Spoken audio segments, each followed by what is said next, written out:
안개가 무척 심합니다.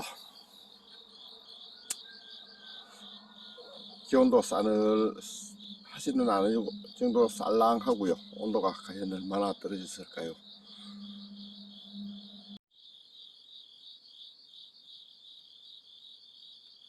15도 가까이 떨어졌습니다. 15도하고 16도하고 사이네요. 산의 기온은 얼마나 떨어졌을까요?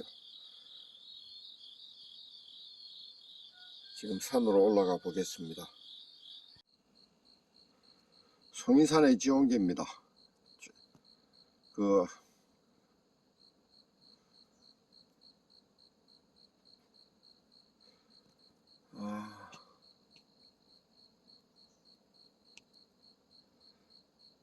온도계 양쪽이 편차가 있죠, 그죠? 그래서 어느 온도계가 정확한지는 잘 모르겠고요. 이제 일단 지중 온도를 관찰을 해 보겠습니다. 21도. 첫 고비는 넘어갑니다.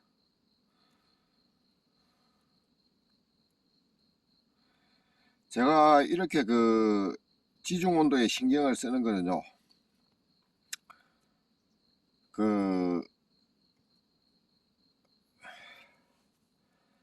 어제 한낮에, 어제 5시, 6시경 지중 온도가 23도까지 올랐죠.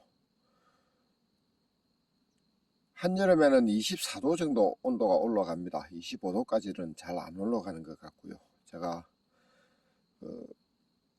한여름에는 이 지중 온도를 신경 써서 관찰로 안 하거든요. 최고 온도가 몇 도까지 올라가는 건 모르겠는데 24도, 25도까지 올라간다 치고요. 그 여름에 이렇게 19도 이상으로 올랐던 지중 온도가 19도로 떨어지면 이 버섯균이 자극을 받아 원기를 생성을 한다고 그럽니다. 태양이 떠오르고 있습니다. 어쨌든 첫 고비는 넘어가네요. 제가 예상한 대로 이 온도가 어제 그러니까 지중 온도가 23도였잖아요. 그러니까 이 비도 많이 왔고 땅도 많이 젖었고 그래서 오늘 아침 기온이 14도, 5도까지 떨어진다고 해도 지중 온도가 19도 이하로 내려가지 않을 거라고 그리 기대를 했었는데 그 기대가 무너지지 않았습니다. 참 다행이라 생각하고요. 아침에 기온이 9월 초 그죠? 예. 12도까지 떨어지는 경우가 생깁니다. 그러면은 이 지중 온도가 19도 이하로 내려가더라고요. 그러니까 15도 그 정도 온도가 떨어져 갖고는 이 지중 온도가 19도 이하로 안 내려가는 것 같습니다. 제가 이 지중 온도 19도에 대해서 신경을 쓰는 이유는 지금 이 집으로 내려가서 다시 그래프를 하나 그려놓고 설명을 드리도록 하겠습니다. 제가 지금 요즘 지중 온도에 대해서 참 신경을 많이 쓰는 이유는요, 지금 이 19도요. 이 19도가 이 송이버섯균이 자극을 받아 원기를 생성하는 온도라고 그럽니다.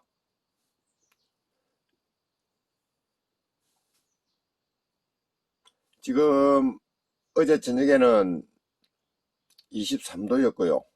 오늘 아침에 21도였잖아요.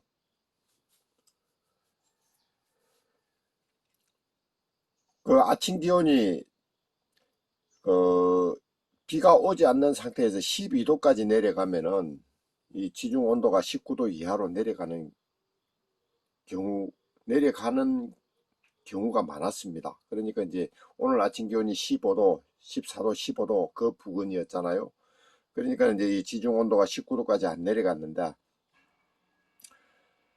9월 초 전에는 8월 말 9월 초에 때이른 추위에 의해서 그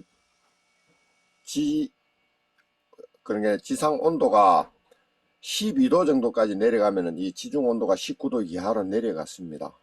19도 이하로 내려갔다가 이제 보통 그 새벽에 12도까지 내려가는 경우가, 그죠? 12도까지 내려가는 경우가 생기면은 이게 오래 지속이 안 됩니다. 아침에 잠깐 내려갔다가 한 번, 두 번 정도. 그러면 이제 그 지중 온도가 19도 이하로 내려가거든요. 그럼 19도 이하로 내려갔던 온도가 그 낮더위, 그죠? 낮에 늦더위에 의해 가지고 19도 이상으로 올라가면은 이때 19도 이하로 내려갔을 때 송이버섯균이 자극을 받아 원기를 생성을 하려고 하지만은 다시 19도 이상으로 올라가면은 이 원기를 제대로 생성도 못하고 휴면만 깨어집니다. 그러면은 다시 원기를 생성을 하기가 어렵거든요. 왜 그러느냐 하면은 19도 이상으로 올라가지만은 이 그죠? 기간이 최소 15일 정도는 되어야 송이버섯균이 다시 휴면을 타파를 할 수가 있는데, 이 우리 그 가을 기온상, 그죠? 자꾸 온도가 떨어지잖아요. 그러니까는 이 15일 동안이라는 보름이라는 긴 시간을 19도 이상으로 올라가 있고로 그 기온이 형성이 되는 경우가 거의 없습니다. 그렇기 때문에 다시 일주일이나 3일이나 있다가 이 기온이 내려가서 지온이 19도 이하로 내려가면은 다시 원기를 생성을 하지 못합니다. 그렇기 때문에 버섯이 흉년이 드는 걸로 그리 저는 판단을 하거든요. 그렇기 때문에 이 경우를 없애려고 굉장히 노력을 많이 하고요. 그리고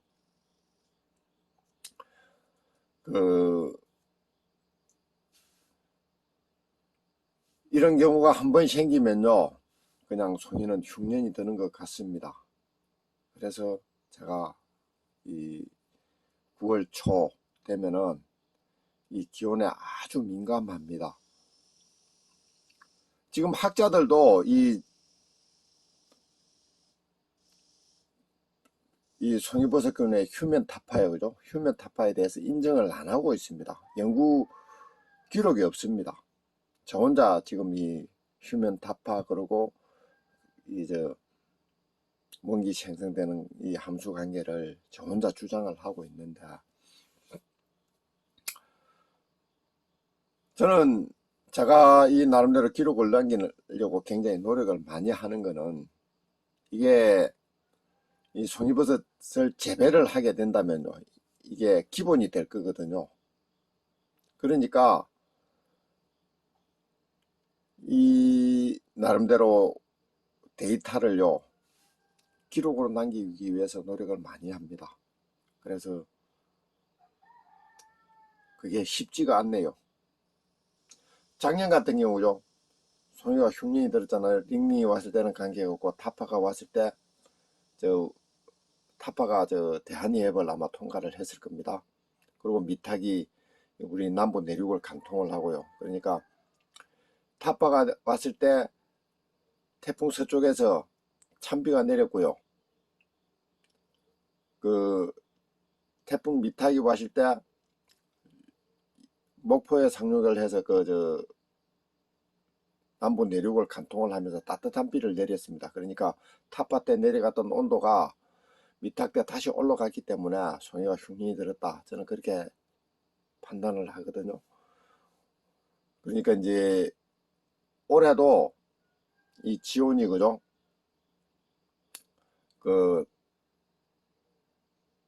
내려가는 경우가 안 생겼으면 좋겠습니다. 지금 이제 태풍 하이선이 올라오잖아요. 하이선은 제가 태풍 경로를 검색을 해보니까 또 마산만이나 그 부근으로 상륙을 하는 걸로 그리 태풍 경로가 예상이 됩니다. 그러니까 또 이 우리 저 지리산 쪽은 태풍 경로의 서쪽입니다. 그래서 이 지온에 또 어떤 영향을 미칠지 그게 많이 걱정이 됩니다. 아직 9월 10일이 안 됐잖아요.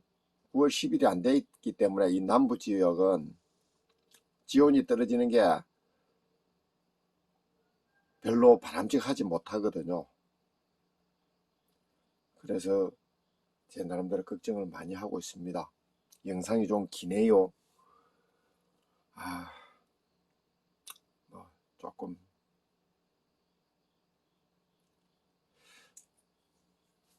이 버섯에 관심이 계시는 분들은, 송이버섯 발생에 관심이 계시는 분들은 제 영상을 보시고, 그리고 그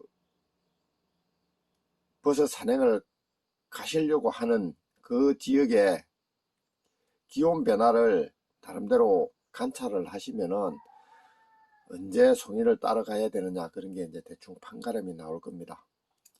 이 송이 지온이요, 19도 이하로 내려가고 난 뒤 보름 후에 송이 따라가면요, 그 엄지손가락만한 송이를 발현을 할 수가 있을 거고요. 그리고 거기서 5일 내지 일주일 후에 송이 산행을 하면 송이가 많이 올라와 있을 겁니다. 다른 사람들이 안 다녀갔을 경우요. 그러니까 지온이 19도 이하로 내려가고 난 다음에, 그죠? 보름 후에 송이가 어느 정도 날 거고요. 그 다음에 3주 20일 후에 송이가 많이 날 겁니다. 그리 시간을 계산을 하시면 될 겁니다. 이해가 잘 되실는지 모르겠네요. 예, 감사합니다.